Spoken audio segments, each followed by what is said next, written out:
जय मां कामाख्या कामाख्या टुडे में आपका पुनः स्वागत है मित्रों। आज हम चर्चा करेंगे ग्रहों में कुछ ग्रह जो कलंकित ग्रह हैं।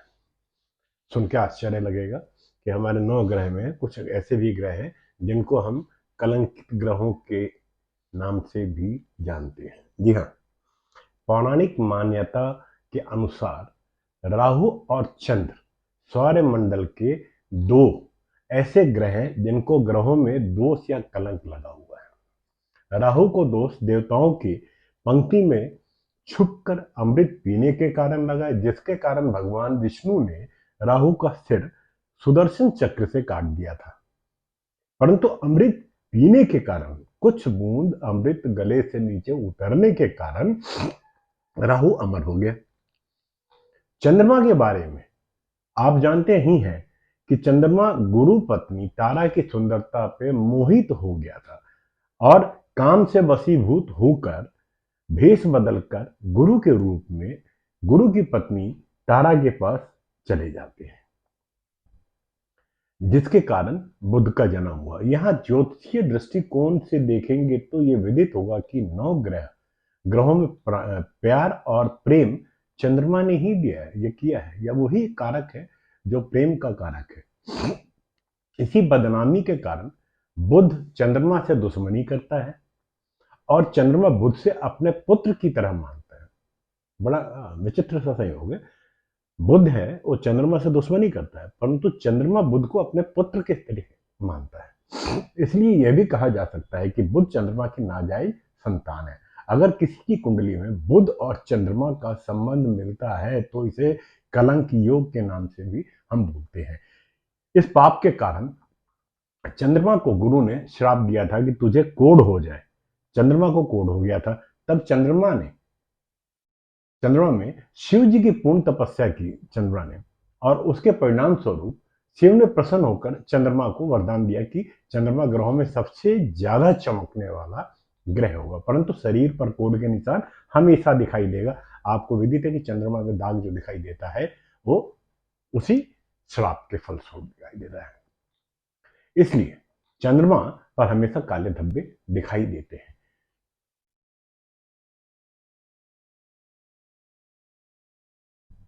तू गुरु पत्नी तारा के पास छुप कर गया था, इसलिए तू हमेशा दिखाई नहीं देगा। तेरा आकार एक पक्ष के लिए तो घटता रहेगा और एक पक्ष के लिए तो बढ़ता रहेगा। ऐसा भी इसको श्राप मिला। बढ़ते पक्ष में चंद्रमा में मेरा वरदान तुझे लगेगा, घटते हुए पक्ष में मैं तुझे कलंक का वरदान देता हूँ। इसके अतिरिक्त प्रसन्न होकर शिवजी ने चंद्रमा को अपने शीश पे धारण कर लिया था। इसलिए चंद्रमा और बुध दोनों एक साथ मिलने पर या इनके आपस के कुछ संबंध होने पर स्किन में कोई ना कोई प्रॉब्लम देखी जाती है और कुंडली में एक कलंक योग भी बनता है।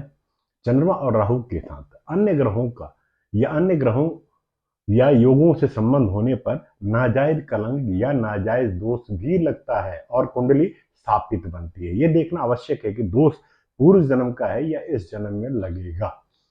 एक अन्य कथा के हिसाब से यहाँ ग्रहों से जुड़ी हुई कई मिथिक कथाएं हैं जो जहां तहां मिलती है। हालांकि इन कथाओं का को हम अपने आसपास के जीवन में सीधा कोई जोड़ नहीं सकते, परंतु ज्योतिषीय कोण से ग्रह को समझने के लिए ये कहानियां बहुत ही उपयोगी सिद्ध होती है। ऐसी ही एक कहानी है बुद्ध के जन्म की कहानी। दरअसल ये पूरी कहानी अपने आप में एक रूपक है। आप देखेंगे कहानी के भीतर ही हमें बुद्ध की कार्य प्रणाली, अन्य ग्रहों से उसके संबंध, मित्रता, शत्रुता आदि गुणों के बारे में आसानी से हम जान पाते हैं। देवताओं के गुरु बृहस्पति द्विज स्वभाव राशि में के अधिपति हैं। इस कारण उनमें भी दोगले स्वभाव की अधिकता रहती है। एक दिन बृहस्पति की इच्छा हुई कि वह स्त्री का स्वांग करें या स्त्री के रूप में आए। वह ब्रह्मा जी के पास पहुंचे और उन्होंने अपनी इच्छा बताई। सर्वज्ञात ब्रह्मा ने उन्हें मना किया। भगवान ब्रह्मा ने देवगुरु बृहस्पति को कहा कि नहीं, ये ठीक नहीं है।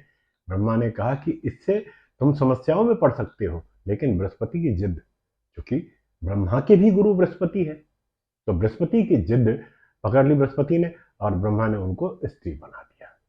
रूपमती स्त्री बने घूम रहे बृहस्पति पर नीच के चंद्रमा की नजर पड़ी और चंद्रमा ने गुरु के साथ जबरदस्ती अनाचार कर लिया, दुराचार कर लिया। गुरु हैरान कि अब क्या किया जाए, भाई वो स्त्री रूप में है पर स्त्री तो है नहीं, शरीर मिल गया था वरदान की वजह से, अब क्या करें भाई। तो ये भागे भागे ब्रह्मा जी के पास गए और उन्होंने कहा कि भैया अब हमको वापस हमारे रूप में ला दो। तो ब्रह्मा ने कहा कि नहीं भैया, अब तुमको तो 9 महीने इस रूप में रहना होगा, क्योंकि तुम्हारे साथ संसर्ग के दौरान गर्भ से हो संसर्ग हो चुका है, चंद्रमा चाहे बलपूर्वक किया हो, और संतान को अब जन्म देना होगा। दुखी गुरु हो गए। जैसे तैसे 9 महीने बीते और बुद्ध पैदा हुए। बुद्ध के पैदा होते ही गुरु ने स्त्री का रूप त्यागा और फिर से पुरुष बन गए। जबरन आई संतान को भी उन्होंने नहीं अपनाया, नहीं संभाला। ऐसे में बुद्ध बिना माता पिता के अनाथ हो गए। प्रकृति ने, नेचर ने बुद्ध को अपनाया और धीरे धीरे बुद्ध बड़े होने लगे। बुद्ध को अकेला पाकर उनके साथ राहु और शनि जैसे बुरे मित्र भी जुड़ गए, बुरे काम करने लगे। भाई बुरा रहेगा तो बुरा ही करवाएगा ना। इस दौरान बुद्ध का संपर्क शुक्र से हुआ। शुक्र चूंकि शुक्राचार्य असुरों के गुरु तत्व तो था होंगे। शुक्र ने उनको समझाया और कहा कि तुम जगत के पालक सूर्य के पास चले जाओगे, तुम्हें अपना लेंगे। बुद्ध सूर्य के शरण में गए और सुधर गए। कहानी में बुद्ध के नेचर को भी फॉलो करती है। ये जो स्टोरी है ये बुद्ध के नेचर को भी फॉलो करती है। बुद्ध अपनी संतान को त्यागने वाले गुरु और नीचे के चंद्रमा से नैसर्गिक शत्रुता रखते हैं। राहु और शनि के साथ बुरे परिणाम देते हैं और शुक्र और सूर्य के साथ बेहतर। सौर मंडल में गति करते हुए जब भी सूर्य के आगे निकलते बुद्ध के परिणामों में कमी आ जाती है और सूर्य के पीछे रहते हैं तो उत्तम परिणाम देते हैं। अपनी माता की तरह बुद्ध की भी आधिपत्य में 2 राशियां हैं। अब यहां माता कहें या पिता कहें, क्योंकि बृहस्पति स्वरूप स्त्री का था, उनकी 2 राशियां हैं, धनु और मीन। तो यहां माता भी कह सकते हैं और हम पिता भी कह सकते हैं। उनके आधिपत्य में 2 राशियां हैं तो बुद्ध के आधिपत्य में भी 2 राशियां हैं। गुरु के पास धनु और मीन 2 स्वभाव राशियां हैं, तो उसी तरीके से बुद्ध के पास कन्या और मिथुन राशियों का स्वामित्व तो है। यह बुद्ध की कहानी है साहब।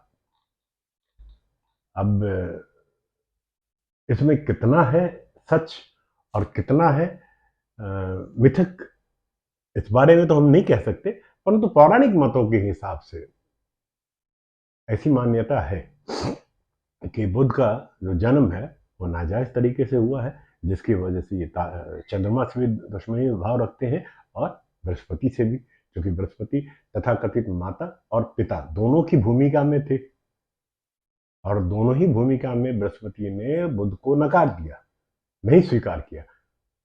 बुद्ध नेचर के थ्रू कभी राहु से दोस्ती, कभी शनि से दोस्ती, कभी शुक्र से दोस्ती, अंतगत ये सूर्य के समीप जाके सूर्य के अधीन युवराज की भूमिका में अपने सौरमंडल में अपने आप को स्थापित करने में कामयाब हो गए। चंचल स्वभाव है इनका।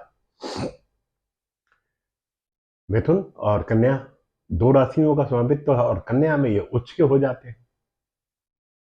मित्रों, आज की चर्चा में जो 2 कलंकित राशियों के बारे, ग्रहों के बारे में जो हमने चर्चा की, यह आपको कैसा लगा?